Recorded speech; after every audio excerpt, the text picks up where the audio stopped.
कल आपने देखा था कि रोहिणी के अंदर जो फेस्टिवल्स को लेकर कार्यक्रम की जो परमिशन थी वो बाड़मेर की जिला कलेक्टर टीना डाबी ने निरस्त कर दी थी। और उसके बाद आपने देखा होगा कि रविंद्र सिंह भाटी और उनके जो समर्थक थे उन्होंने सोशल मीडिया पर जबरदस्त तरीके से कैंपेन चलाए। ट्विटर पर तो आप देखिए पूरे देश के अंदर ट्रेंड कर रहा था पिछले कई घंटों से लगातार है। और जबरदस्त तरीके से उनके जो समर्थक थे या जो कार्यक्रम के अंदर हिस्सा लेने वाले थे जबरदस्त तरीके से नाराज थे। अलग अलग कहानियां निकल कर आ रही है। कोई कह रहा है कि साहब जो ये बताया गया है कि सिक्योरिटी के नाम पर है वो इस कार्यक्रम को निरस्त कर दिया गया है, ऐसी कुछ भी बात नहीं। ये तो सिर्फ एक ऑफिशियली के क्या कारण दे कि ताकि उसके ऊपर किसी भी तरीके का कोई सवाल न खड़ा हो। और ऐसा कहा जा रहा है कि इसके पीछे बड़ा एक राजनीतिक कारण है। और रविंद्र सिंह भाटी ने तो बाकायदा मीडिया के अंदर जितने लोगों ने बातचीत की तो उनके सीधे तौर पर कहा कि जो मेरे विरोधी है वो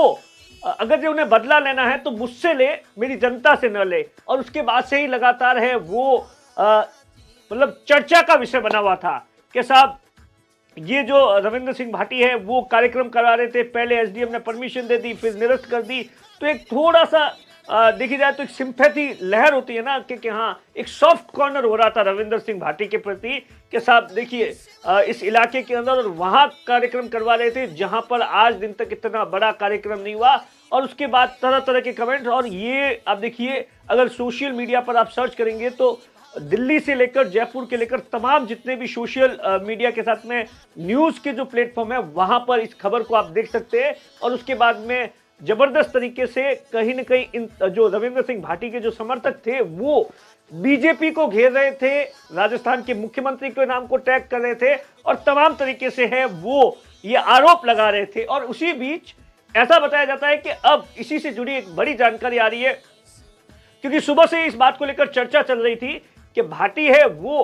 कार्यक्रम निरस्त भले ही हो गया लेकिन वो कार्यक्रम करवाएंगे। और उसके बाद क्या हुआ, शाम होते होते 5 बजे के आसपास है वो एक लेटर है वो आया रविंद्र सिंह भाटी का, जिसके अंदर 9 तारीख का ये लेटर है। जैसे ही ऐसा बताया जाता है कैंसिलेशन हो गया था तो उसके बाद में रविंद्र सिंह भाटी ने जहां से वो विधायक है उसी विधानसभा के उपखंड जहां पर शिव जो उपखंड मुख्यालय है वहां पर एक फेस्टिवल्स के लिए एक लेटर दिया वहां के उपखंड अधिकारी को कि साहब मैं एक 12 तारीख को एक युवा दिवस के उपलक्ष्य में एक कार्यक्रम करवाना चाहता हूं, सांस्कृतिक संध्या का है वो आयोजन करवाना चाहता हूं। तो उसके बाद में ऐसा बताया जाता है कि प्रशासन की ओर से जो वहां के उपखंड मुख्यालय है उपखंड अधिकारी है उन्होंने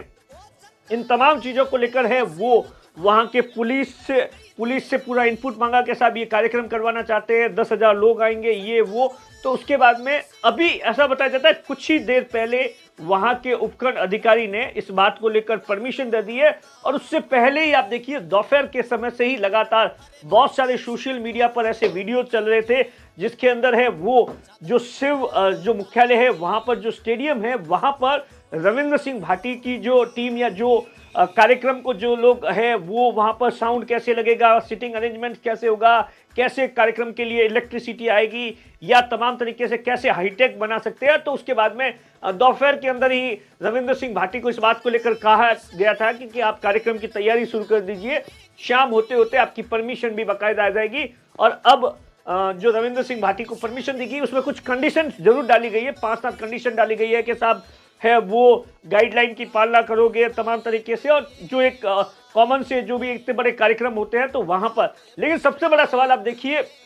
जितनी चर्चा इस कार्यक्रम की रोहिणी के अंदर नहीं हो रही थी। रोहिणी के अंदर आप ये कह सकते हैं कि रविंद्र सिंह भाटी के जो समर्थक थे वो इस कार्यक्रम को लेकर जबरदस्त तरीके से उत्साहित थे, जगह जगह जाकर पोस्टर विमोचन करवा रहे थे, गांव ढाणी तमाम तरीके से। लेकिन बाकी जितने भी लोग जिनको इन तमाम चीजों में इंटरेस्ट नहीं था ना उन लोगों को इसके बारे में ज्यादा जानकारी नहीं थी। लेकिन जैसे ही ये कार्यक्रम कल निरस्त हुआ तो उसके बाद तो आप देखिए हर कोई, आज मैं सीएम विजिट के लिए रिफाइनरी के अंदर था तो वहां पर भी इस बात को लेकर जबरदस्त तरीके से चर्चा चल रही थी। बीजेपी के जो नेता थे वो भी पूछ रहे थे कैसे कैंसिल हुआ, किसने करवाया, क्या नहीं हुआ, मतलब एक चर्चा का विषय बन गया। और इस कार्यक्रम को लेकर जितनी जानकारी कल से पहले लोगों को नहीं थी तो उससे ऐसा बताया जाता है 3 से 4 गुना ज्यादा है वो अब हो गई है। और आप देखिए जैसे इस बात की परमिशन मिली तो उनका जो ऑफिशियली अकाउंट है एक्स का अकाउंट है वहां पर देखा तो उन्होंने जो वहां पर जो मंदिर है वहां पर जाकर है वो पूजा अर्चना की है और बाकायदा उसका वीडियो शेयर हुआ और बहुत सारे वीडियो है वो जहां पर ये कार्यक्रम होना है। रविंद्र सिंह भाटी भी वहां पर पहुंचे थे, वहां देखा कि किस तरीके का अरेंजमेंट्स होगा, क्योंकि ऐसा बताया जाता है टीम है वो 8 से 10 ट्रक थे वो कल ही आ गए थे। तो उन जो ट्रक जो बॉर्डर की ओर जा रहे थे, रोहिणी की ओर जो शिफ्ट हुए थे, उन्हें वापस यहां पर डाइवर्ट कर दिया गया और अभी ऐसा बताया जाता है 100 से ज्यादा लोग लगे